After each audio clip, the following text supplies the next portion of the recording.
Are you playing favorites? A while back, we had a birthday party for my 2-year-old granddaughter, Sophie.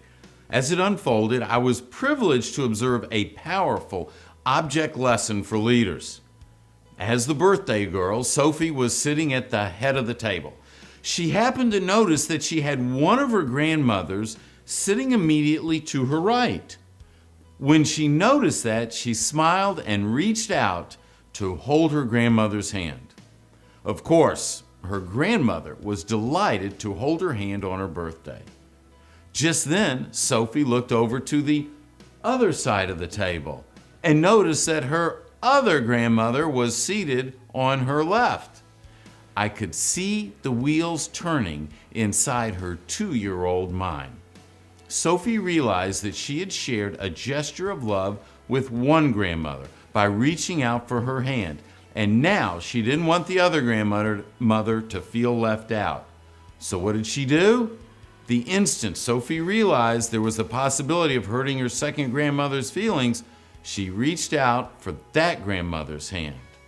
And of course, her second grandmother was eager to reciprocate that gesture of love and caring. Sophie was looking for a way to connect with both of them, and she found it. So, where's the lesson for leaders? I hope it's jumping out at you.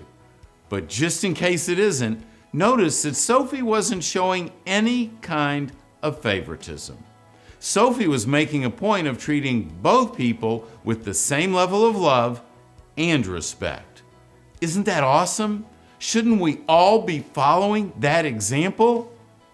My friend Pat Hickman, chairman and CEO of Happy State Bank, once said to me about his organization, "Life is unfair, but within these 4 walls, the 4 walls of this business, it had better be fair." His point was vitally important.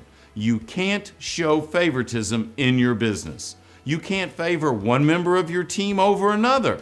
You have to be committed to all your people equally. If the relationship is worth protecting, and it is, then the workplace where that relationship plays out had better not be about playing favorites. A little kid will notice instantly when you treat one person differently than the other. People notice instantly when the boss is playing favorites. If I, as a leader, am giving one person all the best assignments and dumping all the junk on the desktop of someone else who has a similar job and similar talents, how long is it going to take for someone to notice that and start resenting it? Not long. If somebody gets treated differently because of the way they look or where they went to school or the length of her skirt or whatever, you are going to have problems. You can't do that. Being committed to not playing favorites is part of a larger commitment that I call It's All of Us. Great leaders hold themselves accountable for honoring that commitment. If you've got one person in the department that you're clearly favoring over everyone else, then you're not committed to It's All of Us, and there are going to be major problems on your team. As soon as favoritism enters into the relationship, you're damaging the team. You're eliminating your commitment to fairness, and you're eliminating the possibility of accountability from your team because you're not demonstrating accountability to others. Sophie figured out that during her birthday party, she needed to be equal in the way she treated both grandparents. I think it's something every leader should figure out. Hey, if you like this video, give us a thumbs up, subscribe to our channel, and share the video with others. Thanks. Have a great day.